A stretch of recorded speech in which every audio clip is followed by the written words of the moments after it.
திண்டுக்கலோட வளர்ச்சி இந்த நொடியிலிருந்து ஆரம்பமாயிருச்சு. அதுக்கு என்னோட முழு அதுக்கு எல்லாமே எங்க கட்சியோட செய்தி தொடர்பாளர்கள் இருக்காங்க. எனக்கு என் துறையை சார்ந்து திண்டுக்கல் மண்ணை சார்ந்து எந்த கேள்வினாலும் கேளுங்க. திண்டுக்கல் மண்ணை சார்ந்து கேட்கறதா இருந்தா கூட எனக்கு இன்னைக்கு ஒரு நாள் டைம் கொடுங்க. நாளைக்கு அதை பத்தி எதெல்லாமே அதாவது முறையா செயல்படலையோ அதெல்லாம் முறைப்படுத்துறது தமிழக வெற்றி கழகத்தோட நோக்கம். பழனி ரயில்வே பீடர் சாலையில லெஜண்ட் பார்னு ஒன்று இருக்கு. அந்த கடையில வந்து டீ கடையில எப்படி பாசம் வாங்கிட்டு போறோமோ அது மாதிரி மெம்பர்ஷிப் இல்லாத கூட்டு வருவாங்க. அதை பத்தி நீங்க கள ஆய்வு செஞ்சு நடவடிக்கை எடுக்குமா? நீங்க வரேன்னு தெரிஞ்சு நீங்க அந்த கடை சாத்தி இருக்கு. நாங்க வந்தாலே எல்லாம் சரியாயிரும் நினைச்சுக்கோங்க. அவ்வளவுதான்.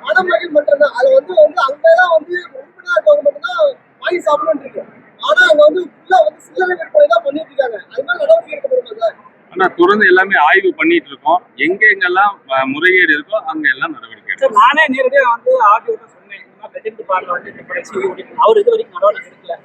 சட்டத்துக்கு உட்பட்டு அங்க வந்து சட்டத்துக்கு புறம்பா என்ன செஞ்சாலும் நிச்சயம் நடவடிக்கை. பாரபட்சம் இல்லாம அவங்க வந்து திமுகவா இருந்தா தான் நடவடிக்கை எடுப்போம், தாவேக்காவா இருந்தா எடுக்க மாட்டோம்லாம் கிடையாது. தளபதி பண்ணது என்னன்னா சட்டம் எல்லாருக்கும் சமம்.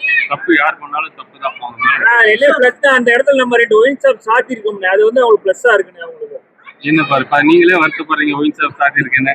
அது சாத்தின இடத்துல இடத்துல நம்ம வியாபாரம் அதிகப்படுத்துறாங்க. ரொம்ப டேல ஜவுளி கடை எல்லாமே இருக்குன்னு ரொம்ப மக்கள் இது தனி கவனம் சொல்லுங்க. இந்த மாவட்ட மக்கள் இது வரைக்கும் எப்படி இருந்தாங்கன்னு எனக்கு தெரியல.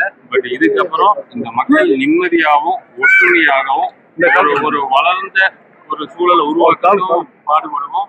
திண்டுக்கல் வெளியே தெரியாமையே இருந்துச்சு. திண்டுக்கல் மாவட்டம்னா பெரிய பரபரப்பான மாவட்டமா தமிழ்நாட்டில் தெரியாமையே இருந்துச்சு. இனி திண்டுக்கல் மாவட்டம் எல்லா பகுதியிலயும் ஒரு வளர்ந்த மாவட்டமா இருக்கும்.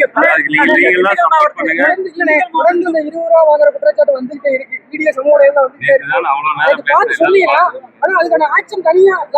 அதாவது அந்த 10 ரூபா அந்த எக்ஸ்ட்ரா வாங்குறாங்கல்ல, அதுவும் வர சட்டமன்ற கூட்டத்தொடருக்குள்ள தடுத்து நிறுத்தப்படும்.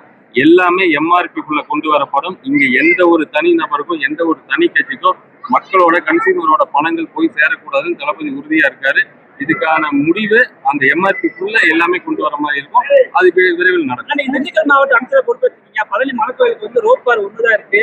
ஆடி பழைய கவர்மெண்ட் வந்து எங்க ரோட் பார் இருக்கு இன்னைக்குதான் வந்திருக்கேன். அதனால அதெல்லாம் முதல்ல நான் தெரிஞ்சுக்கிறேன். என்னென்ன பிரச்சனை நான் தெரிஞ்சுக்கிறேன். நீங்களும் சொல்லுங்க. அதுக்கு எல்லாம் நம்ம எல்லாம் சேர்ந்தே வேலை செய்யலாம். அது பத்திரிகையாளரோ அல்லது அமைச்சரோ அல்லது காவல்துறையோ பொதுமக்களோ இல்லாம இங்க வந்து அப்படி இல்லாம வேறுபாடு இல்லாம எல்லாம் சேர்ந்து உழைக்கலாம். நிச்சயம் இந்த மாவட்டத்துக்கு ஆலோசனை கொடுக்கலாம். திண்டுக்கல் மாவட்டத்தில் 2 அமைச்சர்கள் திமுக இப்ப அங்க வந்து பதவியேற்று எப்படி நடவடிக்கை எல்லாம் இருக்கும்? என்னோட நோக்கம் என்னோட சிந்தனை எல்லாமே யாரையும் விமர்சனம் பண்ணணும், அவங்க குறை சொல்லணும் அப்படிங்கிறது இல்லை. இந்த மாவட்டத்தோட வளர்ச்சியும் இந்த மக்களோட வளர்ச்சியை பற்றி மட்டும்தான் என்னோட பேச்சு இந்த மாவட்டத்தில் இருக்கு.